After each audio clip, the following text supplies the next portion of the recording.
Hello, good evening friends, welcome back to Anand academy. तो आज के इस वीडियो में हम शुरुआत करेंगे एक नए टॉपिक के साथ जिसका नाम है by the special majority of parliament. आइए शुरू करते हैं।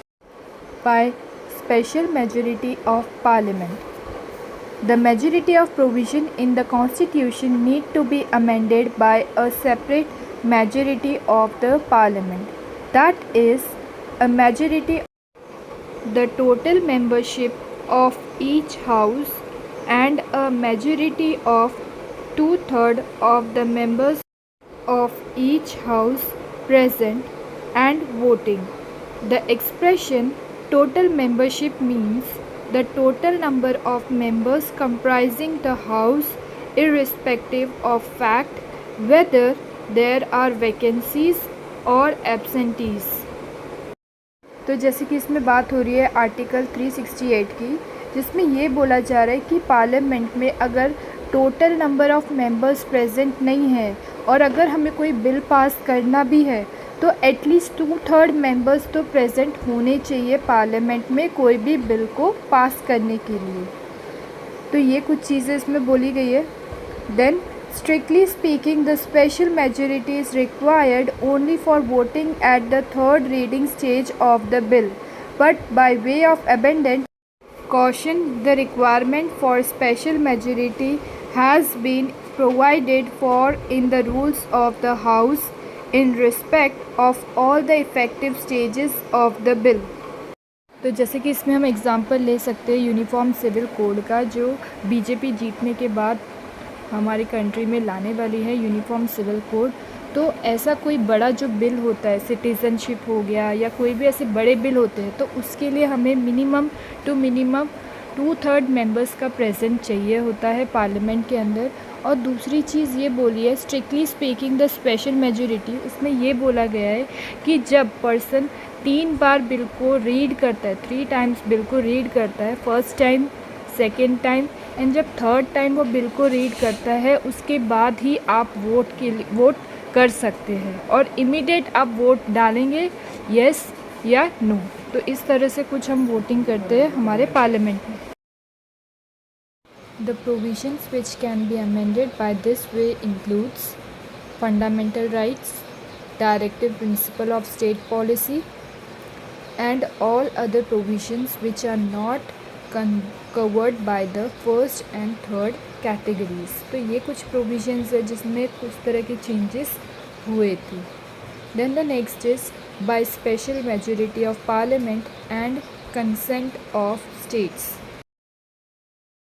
those provisions of the constitution which are related to the federal structure of polity can be amended by a special majority of parliament and also with the consent of half of the state legislature by a simple majority।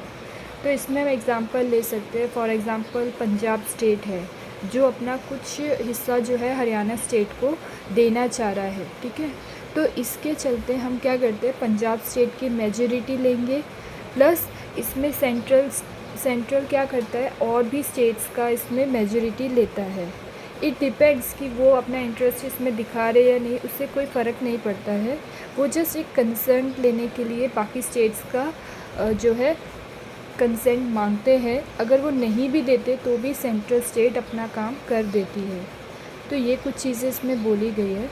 If one और some of all the remaining state take no action on the bill, अगर ये bill हम पास कर रहे हैं और इसमें कोई भी स्टेट्स की ज़्यादा मेजॉरिटी नहीं है तो भी सेंट्रल स्टेट जो है इसको कर सकती है। जैसे कि हमारे आर्टिकल 2 में लिखा गया है कि हम एक न्यू स्टेट्स को भी जनरेट कर सकते हैं और अपने स्टेट का कुछ बॉर्डर जो है, कुछ हिस्सा जो है दूसरे स्टेट के साथ डिवाइड भी कर सकते हैं, उनको दे भी सकते हैं। तो ये कुछ चीज़ें आर्टिकल 2 में लिखी हुई है जिसके तहत जो है हमारा सेंट्रल गवर्नमेंट जो है, हमारा जो सेंट्रल है वो लेजिस्लेटिव असेंबली और लेजिस्लेटिव काउंसिल की परमिशन को लेके स्टेट को डिवाइड करता है। द फॉर्मेलिटी कंप्लीटेड, और ये एक तरह की फॉर्मेलिटी है जो हम दूसरे स्टेट से कंसेंट लेते हैं। अगर वो ना भी दे अपना कंसेंट और अगर दे भी दे तो उससे कोई फ़र्क पड़ता नहीं है सेंट्रल स्टेट को। Then the next is there is no time limit within which the state should give their consent to the bill. इसमें कोई टाइम लिमिट या कोई टाइम बाउंड नहीं है कि आप 1 दिन में ही अपना कंसेंट देना चाहते हैं या 2 दिन में, ये कोई भी टाइम बाउंड नहीं, आप कभी भी जब चाहे तब अपना कंसेंट रख सकते हैं इस बिल को लेके।